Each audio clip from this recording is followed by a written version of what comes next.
সম্মানিত দর্শক এবং শ্রোতা, আসসালামু আলাইকুম। দেশে এবং দেশের বাইরে যারা আমাদের এই ভিডিওটি দেখছেন তাদেরকে স্বাগত।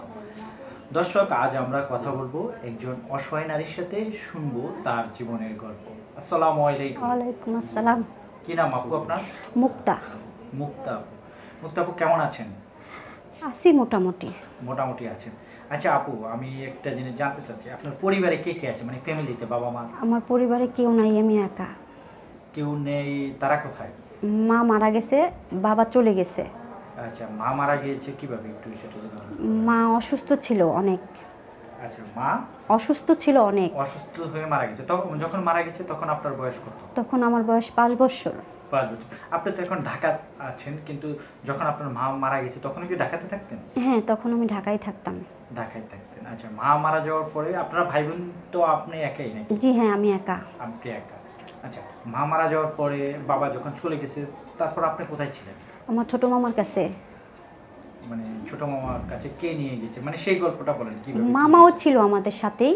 হ্যাঁ। পরে আম্মু মারা যাওয়ার পরে অনেকে আসছে আমাকে কাজে নেওয়ার জন্য, কিন্তু আমার মামা আমাকে দেয়নি। আমার মামা বলছে আমার ভাগ্নি, আমি যদি এক মুঠ খাই আমার ভাগ্নিও এক মুঠ খাবে, মানুষের বাসায় কাজে দেবো কেন? আমার একটা মাত্র বোনের মেয়ে। তারপরে মামা নিয়ে গেল, একটা স্কুলে ভর্তি করলো। সেখান থেকেই পড়াশোনা মামাই। এই যে বিজি প্রেসে। BG press? জি হ্যাঁ, ওইখান থেকে স্কুলে যাব আসবো। মামা খুব কষ্টে আমাকে মানুষ করছে। কি কাজ করতেন আপনার মামা? মামা মাছ বাজারে মিন্তিগিরি করছে, গার্মেন্টসে চাকরি করছে, শুধু বাট আমাকে মানুষ করার জন্য। তারপরে এইভাবে আস্তে আস্তে। মামার কি বিয়ে করেনি? মামা না, প্রথম বিয়ে করে নাই। যখন আমি ক্লাস 6-এ পড়ি তখন মামা বিয়ে করছে। মামি আসার পরে অনেক অত্যাচার। স্কুলে আপনাকে কে নিয়ে গেছে? স্কুলে নিয়ে গেছে আমার মামা। মানে মামারই লোক ছিল স্কুলে, ওরকম আর কি, উনি ভর্তি করে দিছে। তারপরে সেখান থেকে আস্তে আস্তে যখন পড়াশোনা করলাম, মামি আসলো। মামি আসার পরে হঠাৎ পড়াশোনা বন্ধ হয়ে গেছে। মামি তখন আমি ক্লাস 8-এ পড়ি। ক্লাস 8-এ? জি হ্যাঁ। মামি আসছে, মামি বলতো মামাকে যে তোমার ভাগ্নিরা খাওয়াও, তাহলে আমার ভবিষ্যৎ কি? এরকম করে মামি সারাদিনই ঝগড়া করতো আমারে নিয়ে মামার সাথে। এরকম ঝগড়া লড়াই আর ভালো লাগতো না। একা একা শুধু কাঁদতাম যে আল্লাহ কেন আমার মাকে আমার কাছ থেকে নিয়ে গেছে। আমার একটা ভাই নাই, একটা বোন নাই। ভাই থাকলে হয়তো ভাইয়ের কাছে যাইতে পারতাম, বোন থাকলে হয়তো বোনের কাছে যাইতে পারতাম, এতটা কষ্ট হইতো না, অন্তত পক্ষে পড়ালেখাও করতে পারতাম। কিন্তু আস্তে আস্তে যখন এরকম মামা মামি প্রতিদিন মারামারি হয়, তখন চলে গেলাম মামা মামির কাছ থেকে। মানে আপনাকে নিয়ে তাদের সংসারে অশান্তি অনেক। তারপরে এইভাবে চলে গেলাম। এক বান্ধবী ছিল, মানে বান্ধবী করতে স্কুলের কলিগ। যখন আপনার ক্লাস 8 পর্যন্ত পড়েছেন লেখাপড়া, মানে যখন আপনার মামি আসছে, আসার কতদিন পর আপনার লেখাপড়া বন্ধ হয়েছে? আসার 6 মাস পরে। আমার পরীক্ষা দিতে পারিনি, আমি টাকার জন্য পরীক্ষা দিতে পারিনি। মামি টাকা দিত না, টাকা দেওয়া বন্ধ করে দিছে মামি। তারপরে এইভাবেই কোনো রকম চলতো। পরে চলে গেলাম, মানে আমাদের স্কুলের এক কলিগ, ও বললো যে তুই আমার কাছে চলে আয়। তারপর ওইখান থেকে তার একটা বোন ছিল, গার্মেন্টসে জব নিয়ে দিল, হেল্পারে, সুতা কাটায় 700 টাকা বেতন পাইতাম। কোথায় চলে গেছিলেন? আমার বান্ধবী এই যে মগবাজারি, আগে থাকতাম বেগুনবাড়ি, এখন মগবাজারে আসছি। তখন এখানে একটা চাকরি নিয়ে দিল, 700 টাকা বেতন। 700 টাকা বেতনে আর কি হয় ভাইয়া, কোনোভাবেই চলতাম না, খাইয়াও দিন কাটতো আমার, অনেক কষ্ট হইতো আমার। বান্ধবীর বাসায় ছিল? হ্যাঁ, বান্ধবীর বাসায় ছিলাম। বান্ধবীকে দিতাম কিছু, আর আমার নিজের জন্য কিছু রাখতাম। এইভাবেই কষ্টে আমার অনেক কষ্ট হইতো চলতে। তারপরেও কাউকে বুঝতে দিতাম না। মামার সাথে যোগাযোগ হতো? হ্যাঁ, মামার সাথে যোগাযোগ হইতো। মামা ফোনে কথা বলতো, ডরে আসতো না, অশান্তি করে লাভ কি। তারপর মামাকে বললাম দরকার নাই আমার কাছে আসার, থাকো তোমাদের মতো, তোমরা আমার মতো না, আমি কষ্টে বড় হই। এভাবে আস্তে আস্তে গার্মেন্টসে জব করতে করতে তারপরে কোনোটা একটু করলাম, একটু উপরে উঠলাম আর কি, বেতনও বাড়লো। এইভাবেই হেল্পার, হ্যাঁ হেল্পার থেকে কাজ শিখতে শিখতে অপারেটর হয়েছি। কত বছর? 2 বছর। 2 বছর আপনি বান্ধবীর বাসায় থাকছেন? হ্যাঁ, 2 বছর বান্ধবীর বাসায় ছিলাম। 2 বছর পর অপারেটর হয়েছি। পরে ওই বাসা থেকে চলে গেছি, কারণ ও বিয়ে করছে, ওর হাজব্যান্ড, আর ও মা মারা গেছে, তখন তার ওইখানে থাকা যায় না।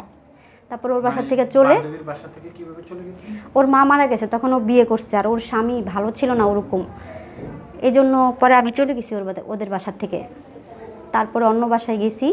এইভাবেই মানে অন্য কারো, মানে ব্যাচেলর বাসায় উঠছি? হ্যাঁ, ব্যাচেলর বাসায় উঠছি, অন্য কারো বাসায় থাকা খাওয়ায় থাকতাম আর কি, টাকা দিতাম। এইভাবেই 2000 টাকা দিতাম। আগে তো সব কিছুই ছিল। 2000 টাকা দিতেন আপনি? তখন বেতন পেতেন? তখন বেতন পেতাম 5000 টাকা। 5000 টাকা। হ্যাঁ। 2000 টাকা দিতেন। তারপরে এরকম 2000 টাকা দিতাম বান্ধবীরে, আর 3000 টাকা নিজেরও কাপড় চুপড়, তারপরে মোবাইলটাও চালাইতাম খরচ, মানে অনেকটা কষ্ট হয়ে যেত, কাউকে বুঝতে দিতাম না। পরে ওই বাসা থেকেই একটা ছেলে আসতো যাইতো ওই বাসায়, আমার ওই মানে ওনারই, আপনার দুনিয়াতে তো মামা ছাড়া আর আপন আমার বলতে মামা কেউ ছাড়া নেই। আপন বলতে কেউ নাই, মানে একমাত্র সাপোর্ট করে আমার যেটা বললেন মামা। আমার কাছ থেকে। হ্যাঁ, যাই সাপোর্ট পাই আমার মামার থেকে। আচ্ছা, তারপরে ওই যে যেই বাসায় গেলাম ওই বাসার মানে থেকেই, ওই বাসা থেকে 2 বছর গার্মেন্টসে কাজ করে আপনি যখন আপনার বান্ধবী বিয়ে করে ফেলছে হ্যাঁ তখন চলে গেছি। তখন আপনি অন্য বাসায় চলে গেছেন। হ্যাঁ, তারপরে তারপর ওই বাসায় এরকম থাকছি 6 মাস। তো ওই বাসায় একটা ছেলে আসতো যাইতো, মানে তাদেরই কলিগ। তারপরে সেখান কলেজ থেকেই বলতে মানে মানে তাদের বাসায় আসতো যাইতো, তাদের পরিচয়। তো ওই ছেলে দেখা পছন্দ করলো, আচ্ছা পছন্দ হলো। তারপরে তারপরে বললো, তখন বললাম দেখেন আমার পৃথিবীতে গার্জিয়ান কেউ নেই, আমার একটা মামা ছাড়া। আমার মামা যদি দেয় তাহলে হবে, যদি না হয় তাহলে না। সে পছন্দ করে কি আপনাকে মানে অফার করছে, হ্যাঁ। প্রস্তাব দিয়েছে? হ্যাঁ, পরে আমি বলছি আমার গার্জিয়ান বলতে একজন, আমার মামা, আমার পৃথিবীতে মামা ছাড়া আর উপরে আল্লাহ ছাড়া কেউ নাই। তারপরে এই মামাকে বললাম, মামি রাজি না। মামি বলে যে এটা তোর ভাগ্নি না, ভাগ্নি যা মনে তা করুক, এটা দেখে তোমার লাভ নেই। আচ্ছা, মামি বিষয়টা জানছে। আপনার কি ওই ছেলের সাথে কি ধরেন সে আপনাকে প্রস্তাব দিয়েছে, আপনার কি একটা ভালো লাগা তৈরি হয়েছে তার সাথে? ভালো বলতে হ্যাঁ ভালো লাগা, ওরও আমি মনে মনে খুবই করতাম, কিন্তু পছন্দ জানতাম না করতেন। যে ও এই কোয়ালিটির। আগে এক বউ ছিল, আচ্ছা, সেটা শুনবো। জানতাম না। মানে আমরা শুনবো সে পরে। ওর আগে একটা বউ না, ছিল। আচ্ছা আমরা সেটা শুনবো। আমি বলতেছি আপনাকে ভালো লাগছে, তারপর মামাকে জানিয়েছে। হ্যাঁ, মামাকে জানাইছি। তারপরে? পরে মামা বলছে যে মা তোমার সুখই আমার সুখ, যেহেতু তুমি যদি ভালো থাকো তাহলে আমার কোনো সমস্যা নাই, দেখো। পরে এরকম মামারে বললো, মামা কয়ে দেখো 2-3 মাস কিভাবে চলে, কিভাবে কি। পরে দেখলাম ভালোই দেখছি, খারাপ দেখিনি। পরে যখন আপনার ধরেন এর ভিতরে যখন আপনার ভালো লাগা তৈরি হয়েছে, যখন আপনি বেশি কষ্ট পেতেন, আপনার মাকে কি মিস করতেন না? অবশ্যই আমার মাকে আমি খুব মিস করি, কেন আমার মা আমাকে অনেক আদর করতো, অনেক মানে তুলে নিয়ে হাসতো, অনেক সময় বলতো যে আমার মেয়ের বিয়ে হবে, একটা সংসার হবে, ও নাতি নিয়ে আমি হাসবো খেলবো। আমার মাকে আমি খুব মিস করি। আমার মা কোনোদিন আমাকে একটা টোক্কাও দেয়নি। খুবই মিস করি আমার মাকে আমি। আমার মার মতন মনে হয় আর কয়টা মা আছে কিনা আমি জানি না, পৃথিবীতে হয়তো আমার মার মতন মা নাই, আমি যতটুকু বুঝি আর কি। যখন আপনার মামি আপনার সাথে দুর্ব্যবহার আমার করতো, মামি তখন আমাকে মায়ের কথা মনে পড়তো? অবশ্যই, আর আমার মামি আমাকে কখনোই নিজের মতো করে দেখতো না, সব সময় ভাবতো অন্যটা। আমার মামি মানে আমাকে তখন মায়ের কথা মনে পড়তো? অবশ্যই, আমার মাকে আমি খুব মিস করতাম তখন। যদি আমার মা থাকতো তাহলে হয়তো আমার এতটা কষ্ট হইতো না। যদি আমার একটা ভাই থাকতো বড়, কিংবা একটা বোন থাকতো, আমি তাদের কাছে যাইতে পারতাম, মনের দুঃখ বলতে পারতাম। কিন্তু আমার পৃথিবীতে কেউ ছিল না, শুধু মামা ছাড়া সাপোর্ট দেওয়ার মতন। যখন মামি আসলো, সেই মামাও তো আস্তে আস্তেই হয়ে যায়, কেন তার সংসার ঠিক রাখতে হবে, আমার দিকে কি সে তাকাবে? তাকাবে না। তো তারপরে এইভাবেই আর কি জীবন। আচ্ছা, এর ভিতরে কি আপনার বাবার সাথে কি আপনার যোগাযোগ হতো? না, আমার বাবা আমার সাথে কথা বলতো না। আরেকটা বিয়ে করছে বাবা, আমার কাছে আসতো না, আমার খবর নিত না। মানে বাবার মতন বাবা, আমারটা শুধু আমিই করতাম।